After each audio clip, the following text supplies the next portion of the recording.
I've never said it to the amount of people who are about to hear it now. There are very many times that I just sit and I pity myself because I can see myself suffering and people around me have no idea of the kind of torment and torture that I've endured. Why didn't I hate God for making me suffer through this? I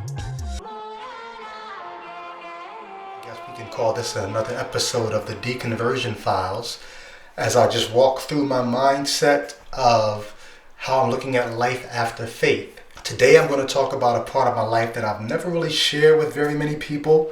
People who are like very close knit with me, maybe women that I was dating, I would share with them because I feel like, hey, you're probably going to see this will factor into my life and you're going to be part of it. So I would share it with them. But I just never really thought I'd be sharing it with the world. But as a deconverted Christian, when I think about this part of my life, I'm like, man, I think about this way differently now than I did as a believer.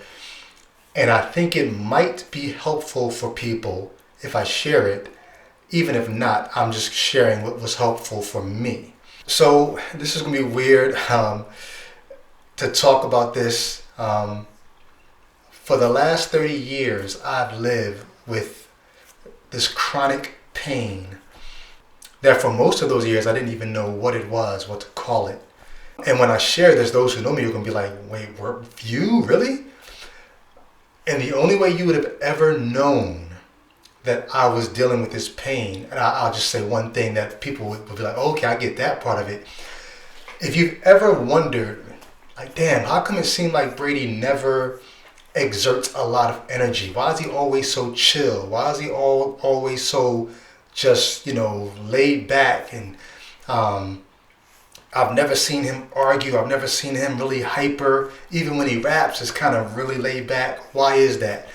Well, today is going to today you'll understand why, and it's kind of mind blowing. And it really is no other way to explain it other than my body attacking itself in some ways. I have an allergy.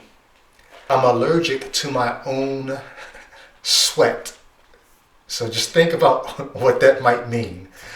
I laugh, but it's really not funny. Like when I think back about myself, there are very many times that I just sit and I pity myself because I can see myself suffering in plain sight, and people around me have no idea of the kind of torment and torture that I've endured. But if you could imagine, like, when your body sweats, it's something that's so natural you probably don't even think about it. It's so rare for me that I can feel everything that's happening inside my body when sweat glands are secreting, because the condition that I have, well, basically, here's what we're thinking. People who've had this condition, who've discussed it, who've had medical professionals finally begin to weigh in on it. It seems to be a nervous reaction to sweat. And what that means is, like, so let's say your nerves, right? If this is a nerve ending, your nerve endings have this protection around them called a myelin sheath. This is just from what I understand from the reading and all that. And let's just say you get stressed, right? And one of the things that happens when you get stressed is your body depletes B vitamins. But B vitamins are what are used to construct that myelin sheath around your nerve endings to protect them. I don't know how much of that is accurate, but that's sort of the reading but what happens with the condition that I have is your nerves are positioned too close. Something is exposed with your sweat glands.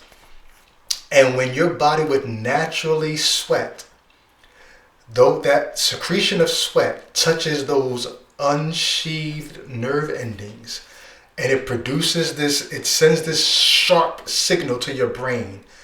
And forgive the language, but if I had to put words to it, the nerve sends a signal to your brain saying, yo, cut that the fuck out. Because the sweat glands are secreting what's making the nerves I mean, like it's basically setting your nerves on fire. And if I had to explain what it's like, it's almost as if you're being stabbed or stung with like 1,000 flaming pins anywhere in your body where you would naturally sweat from. It literally feels like I live my life trapped in one of those medieval torture devices like the Iron Maiden.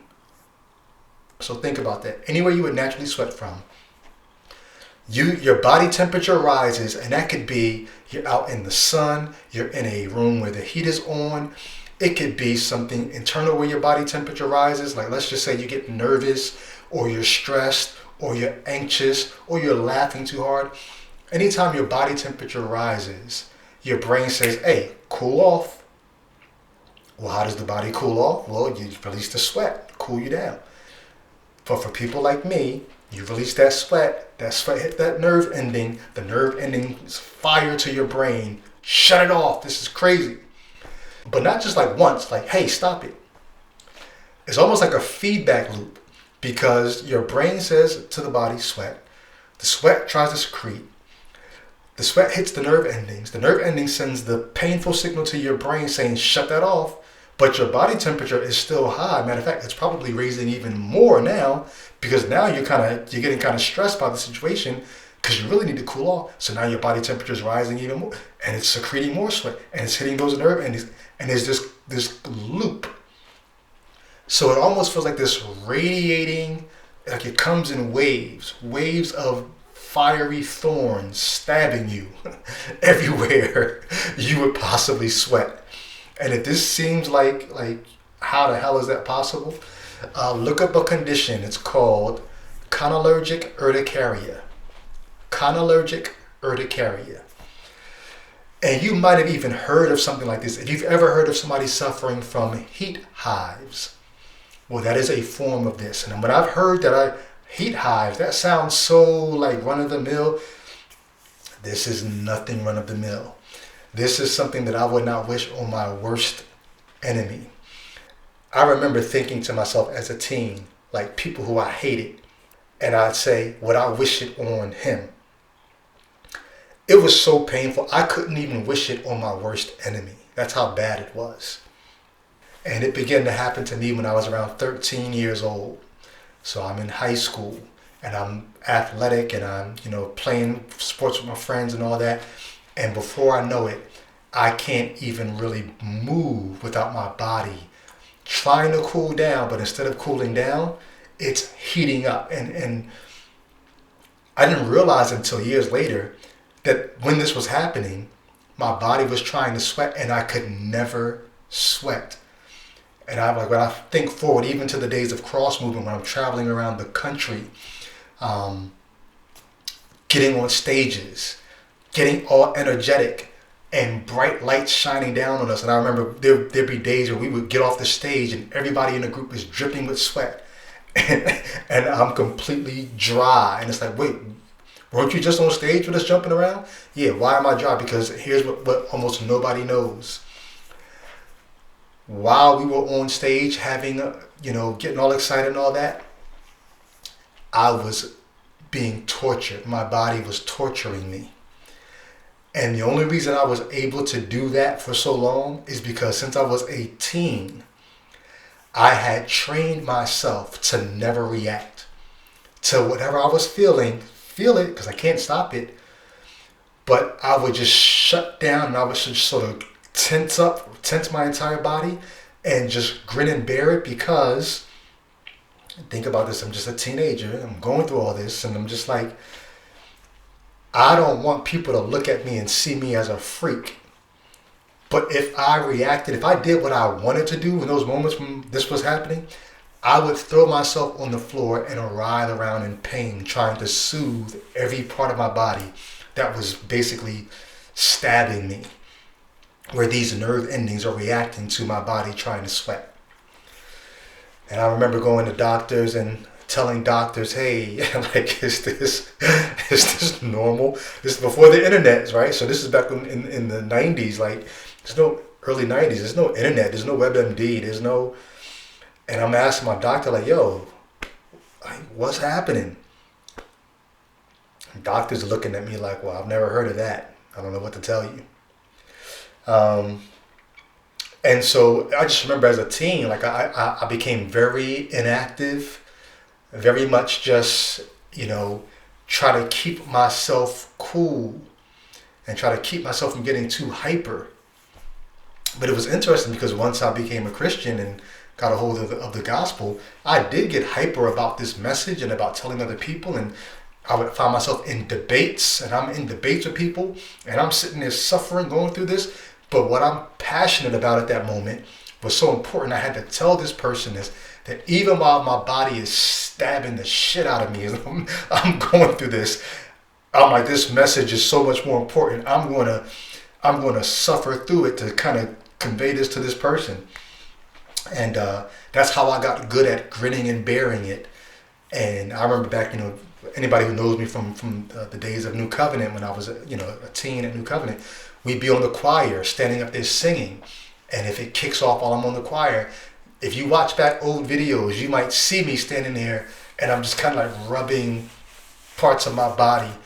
Why am I doing it? Because my body, my nerve endings are firing, trying to get my sweat glands to stop secreting, and I'm just sitting there just trying to not look like a freak while I'm suffering going through this. And I always hesitated to share this because I didn't want people to look at me like a mutant or look at me like I was, but this really did shape my life to the point where I became much more docile, much more, you look at me and you think, oh, he's laid back, oh, he's chill. You've never seen me run. You probably have never seen me exercise. There's something called exercise-induced phylaxis. I hope I'm saying that right. Where even exercising, raises your body temperature, and instead of sweating, you go through this. And I had, most of my life, had never met anybody else who was going through this. I remember one time I had the Christian rapper Zay the Blacksmith. I had him come be a part of a video that I was doing for my song Slumber Party. And he had just moved up to Philadelphia from Miami. I was like, yo, you got the right look. You should be this boxer dude in this video. So he came to my crib so I could just give him the breakdown of, yo, here's the role you're going to play. Here's how I was going to lay out. He came in, he sat down, and before I could say anything, he said, yo, I got to tell you about this crazy thing that's been happening to me since I moved up here. It's bizarre. You ain't going to believe it. And something just said, yo, I bet you he dealing with the same thing. Now, he could have had a million things he was going to say, but the way he introed it, I was like, it got to be this. What else could it be? So before he could say anything else, I said, let me guess. You can't sweat, and instead of sweating, it just feels like you're being stung by a million flaming thorns all over your body. He must have thought I was a prophet or something. He was like, yo, like, why would you guess that? Like, how would you know? I said, yo, bro, I've been dealing with the same thing for the last 30 years of my life. And it was it was wild. And that was the first time, I think maybe even the only time I had actually physically met another person who suffers from the same condition.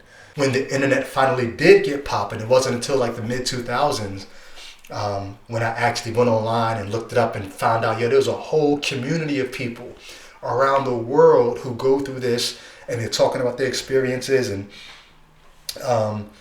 it's like, yo, I'm finding other people like you too. Oh my God, and their experiences, and some people's experiences are more severe than others. There's some people who they've been suicidal. They can't live a normal life. They can't work a job. They can't. I remember one woman, she talked about going to the doctor and telling her doctor what was going on, and she says her doctor left the room at one point, but mistakenly left her chart in the room. And she looked at the chart to see what the doctor was scripting or writing down. And the doctor had written, patient has delusional parasites. Like, this is how people who suffer from this were looked at by the medical community. People could probably look and say, did you pray about it? Of course I prayed about it. Um, it, to be honest, the condition is so unbearable. I remember one time I was hanging out with this sister, and we left the diner. We were about to go get in my car, and we walked outside. It was a bright sunny day, and she just looked at me. She said, "Fix your face." And at first, I didn't know what she was talking about, and then it dawned on me. I'm like, I didn't even realize it, that this condition had so warped and contorted my life that my resting face was often just a scowl, often just a scrunched up, tensing my, like waiting for the suffering to occur because I never knew when it would occur. And so my resting face was just, especially walking out into the sun, my face was just, okay, I don't know where it's going to come from, but I know it's coming soon.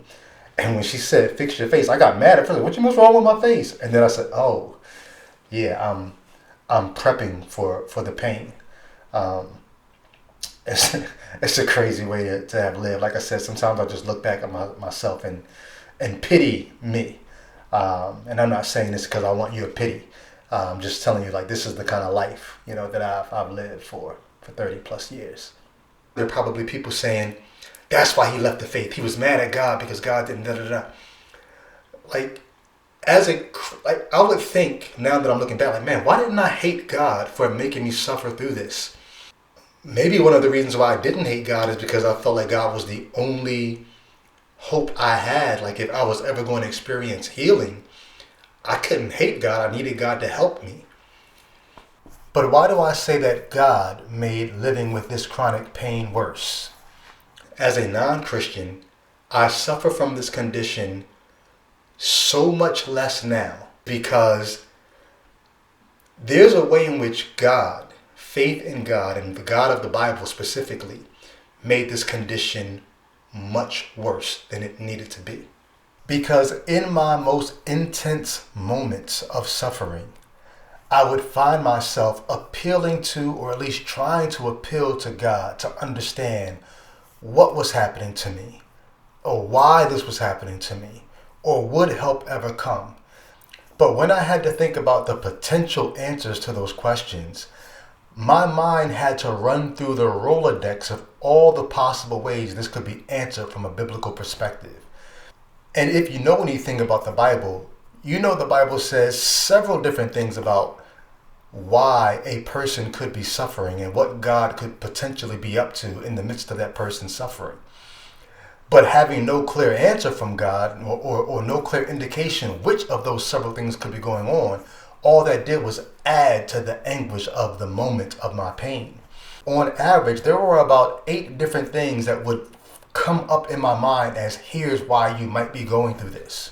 So for instance, one reason the Christian would say there's suffering in the world is we live in a fallen world, right? You look at Genesis and everything God made, God says it is good, it is good, it is good. This is a good creation. And then Genesis 3, sin comes into the world, and now the creation is no longer good. It's fallen. The whole world is fallen. Our nature is fallen. Not our nature just as humans, but nature. The world, the natural world is fallen. Paul talks about, the natural order is sort of groaning, waiting for the revealing of the sons of God or whatever. That the creation itself is groaning after what it was supposed to be, and God's going to remake it and all that. But until then, we just got to live in a world that's fallen and suffering, and there are all kind of things that just happen just because the world is in a bad state, which is a little, so bugged out to think about that. I mean, think about this. Women, supposedly, are suffering in childbirth because of what Eve did. Like, every woman is going to suffer in childbirth because of what Eve did. Everyone's going to, everybody who works is going to have to toil because of what Adam did. Everybody's going to die. Everybody else is going to suffer because of their sin. We're in a fallen world because of their sin. So part of the, I'm thinking, okay, is what I'm dealing with just things that I just have to suffer because whatever our cells and our bodies are all just part of a fallen world, and this is just part of the suffering for other people's sin.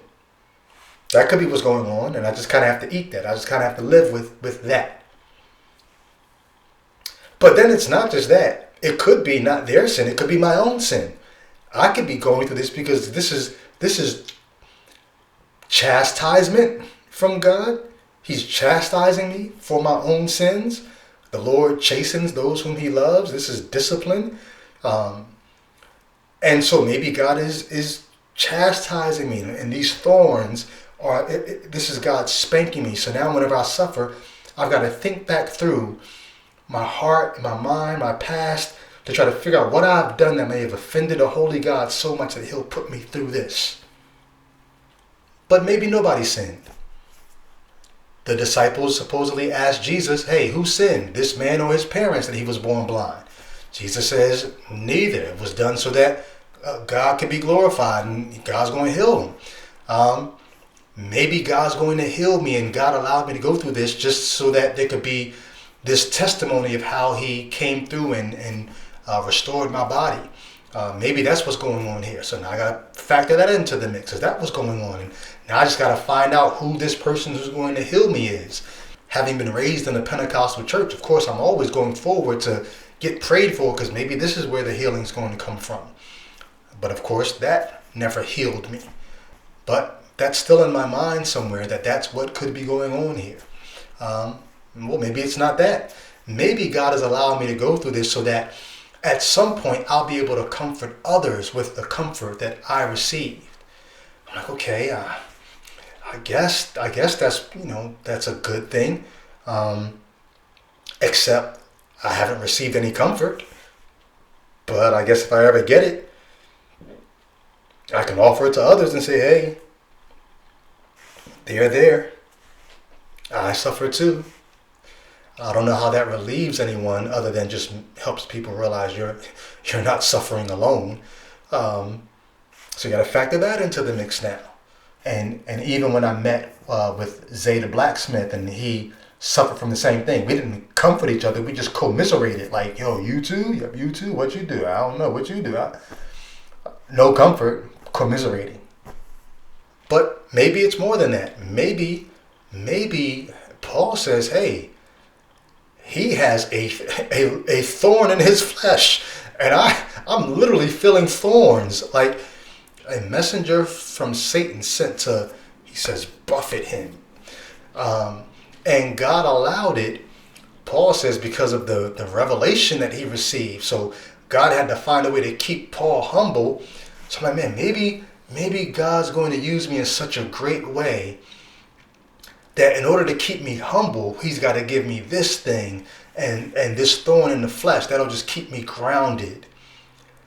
Is that a good consolation prize? I mean, I am traveling the world in ministry and being used by God, but there are other people who are traveling the world and they don't seem to be going through this. I mean, I guess everyone's got their cross to bear, but I don't know. At least Paul had the benefit of hearing God say. He said he asked God 3 times, and God told him, no, my grace is sufficient for you.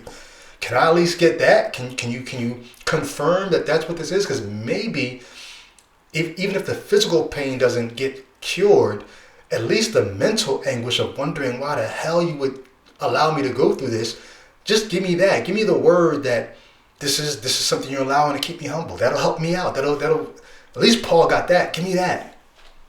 But, I never got that. And once again, I don't want you to think, oh, yeah, so that's why he left. None of this ever made me leave God. None of this ever made me hate God. I served God faithfully through all of this. I mean, I'm sure there's somebody who's looking at this saying, yeah, like Paul, I was being attacked by Satan, or there was something demonic going on. But at some point you realize how superstitious and how outside the realm of reality that all is. And we do that with many different things. Like, there are natural explanations for things, but because we don't know the natural explanations, we come up with these supernatural ones. And I'll give you a perfect example. Like, many people know this experience, right? Where you're asleep and you wake up, but you can't move. And depending on how you were raised, if you were raised in any kind of a spiritual, religious worldview, you don't have the technical explanation for what's going on. And so your brain explains it to you in the categories and vocabulary that's available to you. And so you wake up and you can't move, and some people even say they've seen this shadowy figure sitting at the edge of their bed, or maybe even holding their chest down, keeping them from moving. I've had those experiences, and I used to explain them to myself in very spiritual ways. And it's kind of funny to think that, I remember just even as a Christian, I thought like, so you mean to tell me like a demonic spirit is holding me? Like, what's so important about me in the scheme of the universe that a demon needs to hold me down? Because when I finally regained control of my body, all I did was get up and go take a piss. Like, a demonic spirit was really trying to keep me from going to the bathroom, like trying to burst my kidneys or something. Like, what was the point?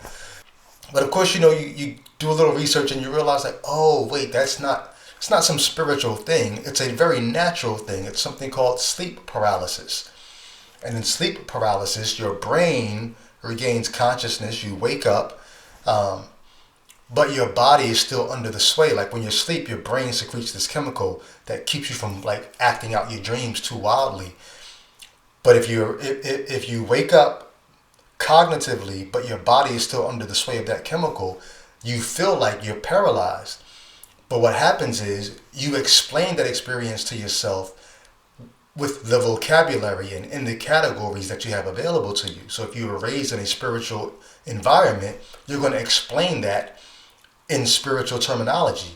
And your brain is even going to tell you, like, you might even see some shadowy figure, but you're not really seeing it. You're seeing it kind of in your mind's eye. Your brain is just trying to make sense of this nonsensical experience of you not being able to move.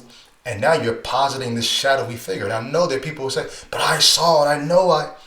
You experienced sleep paralysis, which is why even people of other religions have the same experience. So you can find Muslims who will talk about this experience. And they have a caveat saying, oh, well, it could be this medical condition, but it could also be the jinn, the evil jinn that's holding you down. Why? Because it's human beings doing what humans do, making sense of our world according to the understanding that we have at the time. In the same way, this condition that I've been suffering from for the last 30 years of my life, at one time I was trying to explain it in the language and vocabulary and categories that were available to me. And this is just one of the many categories that the Bible offers to people to explain their experiences.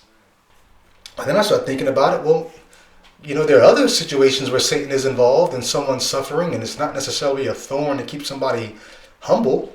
This could be a Job type situation where maybe God and Satan are both involved. Maybe it's not heaven or hell. Maybe it's both. And God and Satan are trying to see whether or not I'm going to bail out and diss God as a result of my sufferings. And like I said, I didn't. What did Job say? Though he slay me, yet will I trust him. That was my motto. If that's what's going on, even though it's excruciating, Satan ain't going to win. I'm not going to curse God because of this. Now, I will be honest though, I didn't curse God, but it did lead to some weird fasting. Maybe if I give up this, maybe if I give up that. It did lead to moments of thoughts of suicide. I remember one time I was playing on the floor with my nephew, and my body temperature rose, and this condition kicked in, and the thorns and the flames set on me. And I remember I just had to get up off the floor and just go sit down on the couch and just try to not move to kind of get my body temperature to go back down. And my nephew's looking at me like we were just having so much fun. And I remember thinking forward, like, how am I going to have kids? How am I going to play with my kids when I can't even get on the floor with my nephew? And the thought of thinking forward and just not having great expectations. There were a few times where it made me say, and I think I was actually trying to manipulate God, trying to emotionally manipulate God to do something. And I remember kind of thinking like, damn, if I got to live like this, why would I even want to live? Like, Like maybe if I think those kind of thoughts, God will see how drastic it's getting, and God will come in and and fix it. So yeah, I didn't curse God, but there were times where like I said, I engaged in some weird fasts. I contemplated suicide. There were times when I did outright sin. If God wasn't going to help with my pain, then I would at least be responsible for securing my own pleasure to make up for it. Try to do something to see, like, do you see me down here? And if you don't see me, how am I going to make you see me? But I'm going through all these different things in my mind. Is it number one? Is it two? Is it three? Is it four? It could be none of those. It could be, hey, this is just God testing and trying and purifying and refining my faith, so that when it's all said and done, if I don't faint, if I let patience have its perfect work, it's going to build my character, and it'll my faith will be proven to be as more precious than gold and all. And so maybe this is just God refining me. This fire, this literal fire, is God making my faith all that it needs to be. And so you put that in the mix, and I just need to be faithful in the meantime. So I tried to do that as well. One more thing I thought about is, well, this could be God fitting me for heaven. Like Paul says, for I reckon that the light and momentary sufferings of this life are not worthy to be compared to the glory that will be revealed. Maybe God is just letting this life sort of wane and waste away and helping me kind of detach my heart from it, so that when the glory that's revealed in the next life, this life will pale in comparison that much more when but you got to fit the human heart for that kind of a thing. But I also just remember thinking, like, damn, like, I don't want to be disrespectful, but are you that out of ideas for how to make the new heaven and the new earth, like, the place to be, that you gotta shit on this life? Like, you gotta, of course I didn't say that in my mind to God at the time, but I'm like, how crappy does the next life have to be that you've gotta ruin this one just so that we can appreciate the next one? Like, why not just make it better? Like, if you spend all your time crapping on your partner's ex just so that they see you as better, like, that says something about you. Like, just be better. You ain't got to show how bad they are.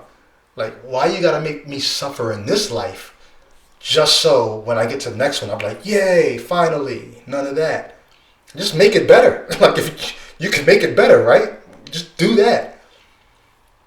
But I say all that just to say, these are all the different reasons why the Christian will think there's suffering in the world. Maybe 1, number 2, 3, 4, 5, 6, 8. And there's probably even more reasons.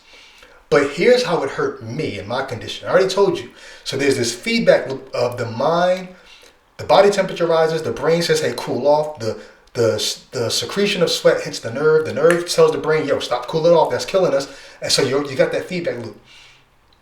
But imagine now, instead of your own internal feedback loop, now you've got this external loop where now you're looking up to heaven saying, wait, what's going on here? Is it number 1, number 2, number 3, number 4, number 5, number 6, number 7, number 8? And at what point do you do anything? So now, rather than doing the healthy self-talk that I could be doing to kind of help self-regulate, now I'm looking outside of myself trying to figure out what the hell is going on in heaven or hell to cause me to suffer the way I'm suffering on earth. That increases the stress of the moment. That increases the anxiety of the moment. That increases the body temperature. That increases the attempt to cool down. And that increases the amount of nerve endings that are trying to figure out how in the hell am I ever going to get any relief from this situation.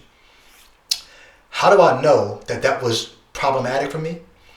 Because one, I got to the point where I realized if I could force my body into sweating on a regular basis, if I go to the gym, get on the treadmill, and I break through this wall, anybody who has this condition, you know, it's about a 6-minute mark. If you try to exercise at about the 6-minute mark, that's when the suffering kicks in, and it can last for about 20 minutes to a half hour, where your body is killing you. The thorns are stabbing you.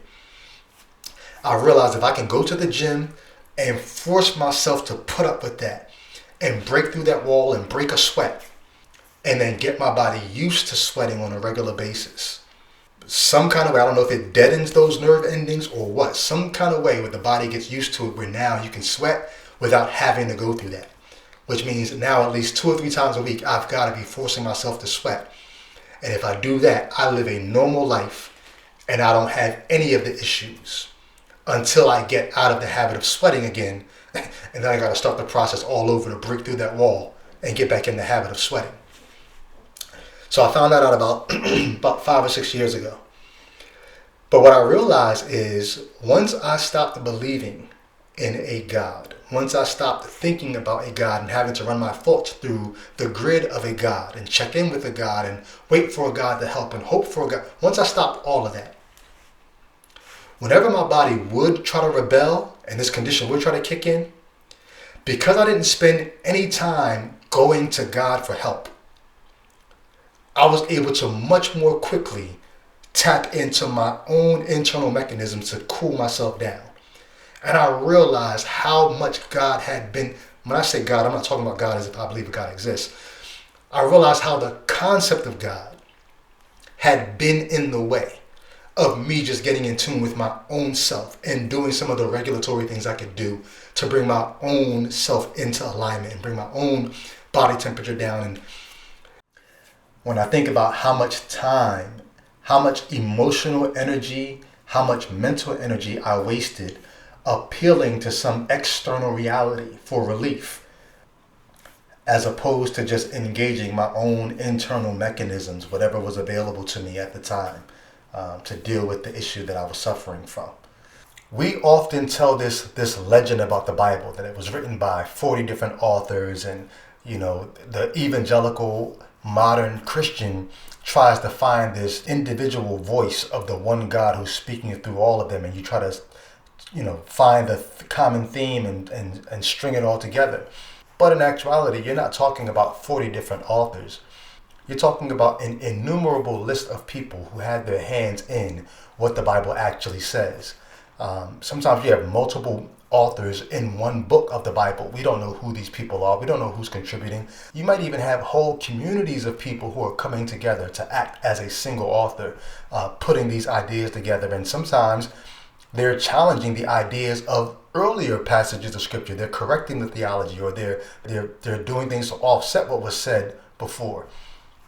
So you've got all these contrary voices claiming to speak for God throughout this biblical text.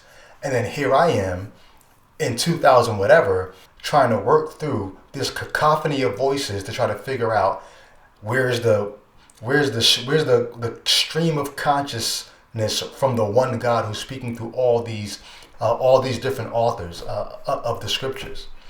Having all these ideas conflicting and me trying to figure out, okay, God, which of these many different possible reasons for why I'm suffering is it? And of course, God's not speaking. So now it's me in the text in my moment of intense agony, trying to figure out what could possibly be going on with me. That added to my anguish, that complicated, that lengthened the feedback loop, because now it's not just my brain and my body. Now it's my brain, my body, and trying to go outside to God to get answers and going back and forth, worsening the problem.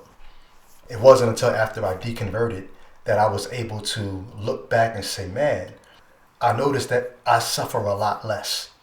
Ever since I've been able to tell the manifold authors of scripture, shh. And so that's what I mean when I say God, or this concept of God, especially the Christian God, the God of the Bible, made my suffering much more intense and much worse. This is how crazy it is. If I was still a believer, I probably still, even knowing what I know now, I probably still would have opted to, but I can't forsake God. I can't deny him. I can't try to bypass him just to get to health. As a believer, I guarantee you, I probably still would have been trying to find some kind of way to check in with God to make sure that it's okay that I try to heal myself. And I know there are people who are probably going to try to find any little bit of this you can pick at to say, see, that's your problem right there. You think God's this, or you think God is cruel, or you think God is, I don't think God is anything anymore. I think God is unnecessary. That's what I think. That's what I know. That's what my experience is. When I look at my life right now, every part of my life that I used to think I needed God for, the concept of God is proven to be utterly unnecessary, especially in this part of my life. And so I remember, there were times where I despaired, and I didn't hate God. I wouldn't hate God, but I hated my life. I hated that I had to suffer the way that I suffer. And I looked forward to heaven. I don't look forward to heaven anymore. I look forward to life. While I have it to live, I enjoy it. And whatever suffering I do experience, I take it because it comes as part of the equation.